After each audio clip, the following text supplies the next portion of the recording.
All right, listen me up, because things are getting very, very, I would say crazy in a very, very short term of time.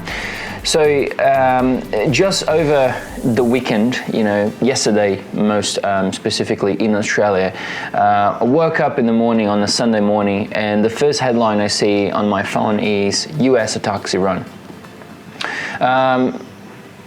It wasn't a bluff. So I remember last week I came here and I told everyone that be careful, because there must be a bluff from Trump. He's not going to do that. He doesn't need it to do that, and he actually did.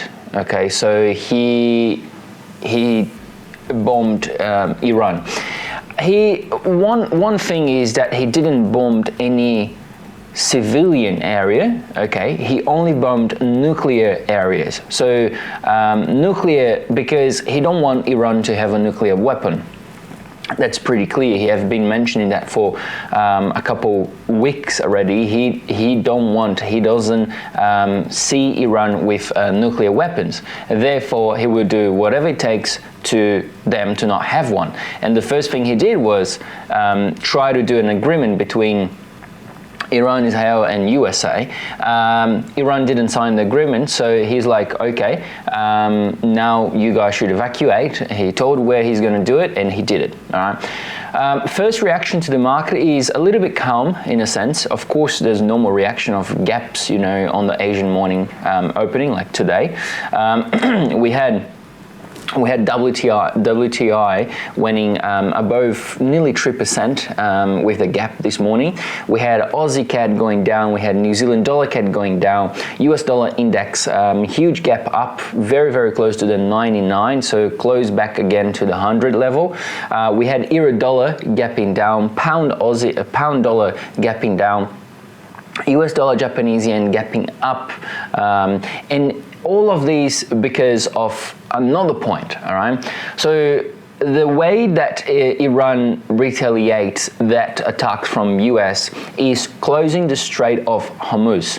For those who don't know, I've wrote a blog about how, how war impacts US dollar, how the conflict between Iran and Israel impacts the economic, the WTI prices. So if you're not too sure about it, I would definitely recommend you to go to the ACY website, click into learn, and go into education. And soon as you hit education, you can find my name, Luca, and then you will be able to see those titles that I've just mentioned. So, and you can read it, feel free to read it.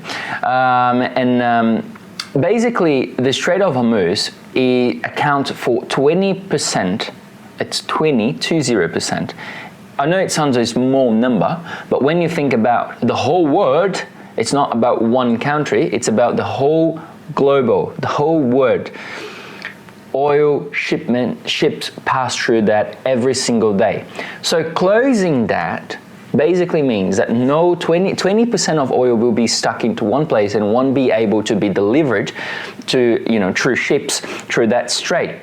You guys can see that Iran is over here, Israel is all the way down there, and then we have the Strait of Hormuz is literally just a little, sort of like a little turn, and then gets to the whole ocean, okay?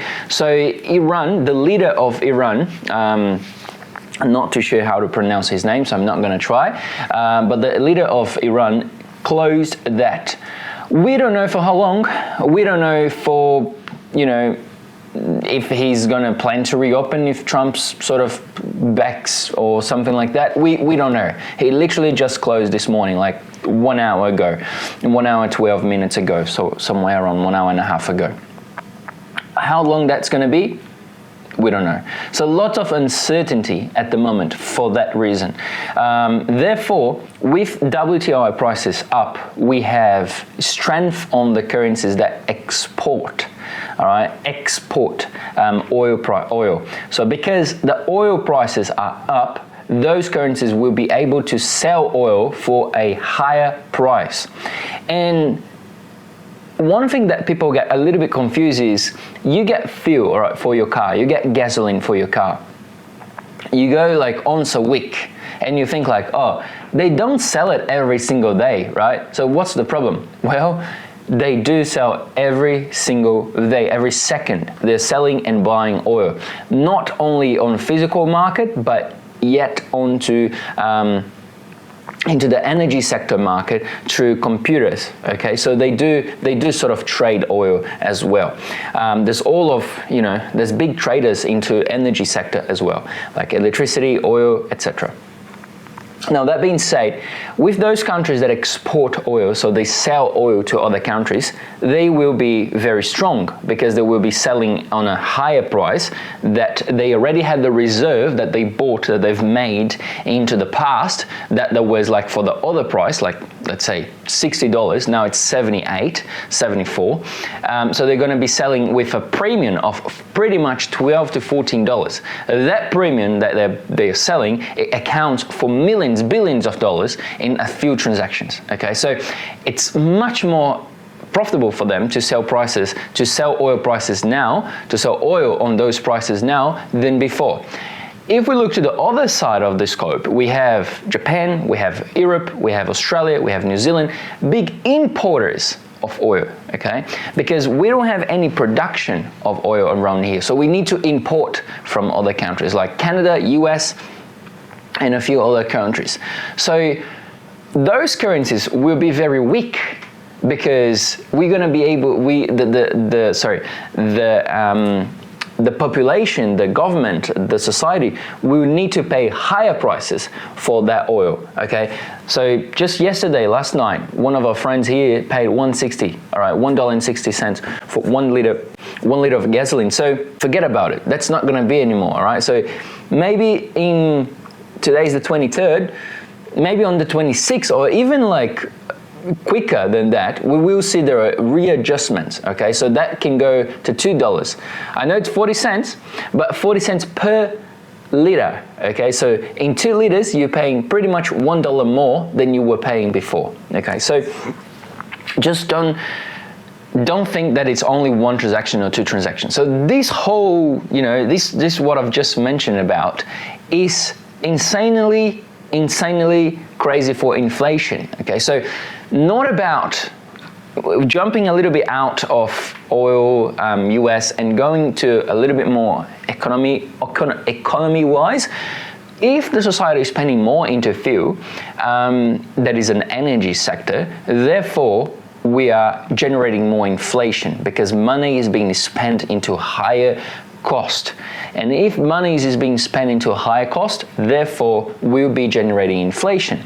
So how the Fed will react to that, we're not too sure. How the RBA will react to that, we're not too sure. We need to wait because they are data dependent. So the smartest and wise decision would be to don't do anything, just pause and wait again for data until that settles down and they can do a cut of maybe 25, maybe 50 base points until 2020, end of the 2025 year. Okay, cool.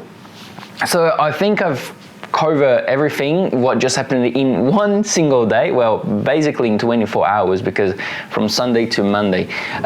So hopefully everyone is clear now. If you are not yet subscribed, if you came to this video for some reason and you haven't searched for that, just subscribe to the channel because we do post content like that every single day, and we do also have the Telegram. So this morning the first thing I did when I woke up was to update the Telegram group so they know what to trade, and I've done my trades in there as well. So if you want to join, the link is on the description, and don't forget that Tuesday, Wednesday and Thursday we do have the webinars every 4 to 5 p.m. and we'll be definitely dicing those things down for every single one of you that will come to the webinar. All right guys, thank you so much. Thumbs up, subscribe to the channel. I see you tomorrow into the webinar, or I see you in the next video. Bye bye.